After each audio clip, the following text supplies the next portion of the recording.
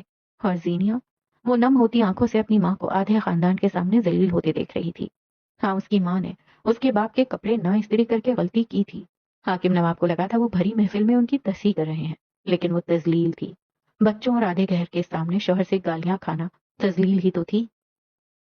میں اس کی خدمت کروں گی، میں اس کے حکم بھی مانوں گی، لیکن وہ بس میرے ساتھ رحم دل رہے، مجھے بیوی ہونے کے ساتھ انسان بھی سمجھے. بخار میں جھلستی اس کی ماں حاکم نواب کے کپڑے بیگ میں ڈال رہی تھی.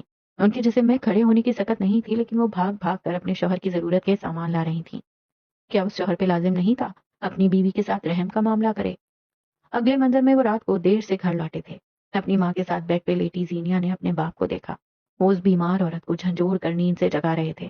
رات کے اس پہر سفر سے لوٹنے کے بعد انہیں کھانا چاہیے تھا. بیوی بیمار ہے، سو رہی ہے، لیکن کیا ہوا؟ ہے تو بیوی نا، انسان کے نام پہ مشین. میں اس کی عزت کو اپنی عزت سمجھوں گی، لیکن بدلے میں اسے چاہیے مجھے بھی عزت دے. امینہ بیگم کے میکے والوں کے یہاں کوئی شادی تھی. حاکم نواب داماد تھے، لیکن ان کے شہر میں موجود نہ ہونے کی وجہ سے نکاح پڑھوا دیا گیا تھا. اب وہ واپس آئے تھے اور ڈھیر سارے جمع ہوئے لوگوں میں اپنی بیوی کا ہاتھ پکڑ کر گھسیٹ کر لے جا رہے تھے. بھاڑ میں گئی شادی، بھاڑ میں گیا بیوی کا خاندان.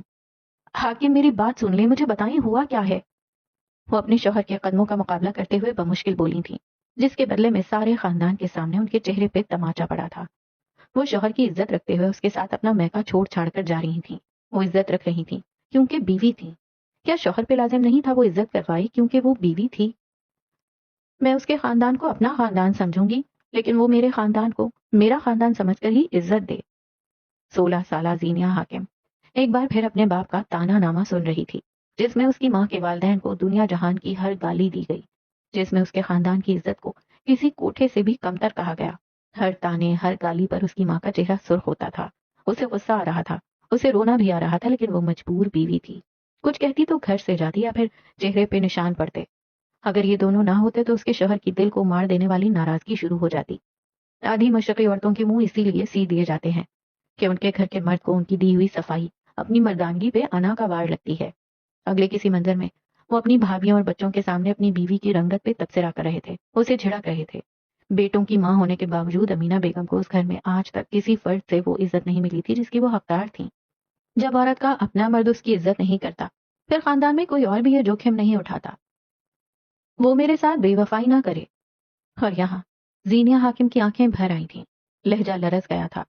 ایک پل کے لیے وہ سانس تک نہ لے سکی. رات کی تاریکیوں میں اس کے ابا گھر سے باہر نکل جاتے تھے. ٹیلی فون پر آنے والی ہر کال کے منتظر رہنے لگے تھے. ابا کو محبت ہوئی تھی، لیکن شادی کے بعد. روایت کچھ یوں تھی کہ اگر وہ شادی کرتے تو وٹے سٹے میں دی جانے والی ان کی بہن پہ بھی سوتن پڑتی. بعض دفعہ روایات محبتیں کھا جاتی ہے. ان کی محبت کے ساتھ بھی یہی ہوا تھا. اس کی ڈری سہمی رہنے والی ماں نے اس بات پہ خاموشی نہیں اختیار کی. وہ آنے والی فون چیخ چلا کر بند کروا دیتی تھیں. پیغام لانے والے قاصدوں کے منہ نوچ لیتی تھیں اور گھر سے باہر نکلتے اپنے شوہر کے قدم وہ روک لیتی تھیں، چاہے مار کھانی پڑے، چاہے ناراضگی سہنی پڑے. بے وفائی اور شراکت وہ واحد چیز ہے جو عورت لاش بن کر بھی برداشت نہیں کر سکتی. وہ تو پھر زندہ تھی. وہ دنیا کے سامنے جس اخلاق کا مظاہرہ کرتا ہے میرے ساتھ بھی ویسا رہے، چاہے سارا کا سارا نہیں، لیکن میرے ساتھ بھی مروت کا تعلق تو رہے. تم ہو ہی پھوڑ اور جاہل، تمہارا سارا خاندان 2 ٹکے کا ہے، گھٹیا عورت. حاکم نواب اپنی بیوی پہ برس رہے تھے.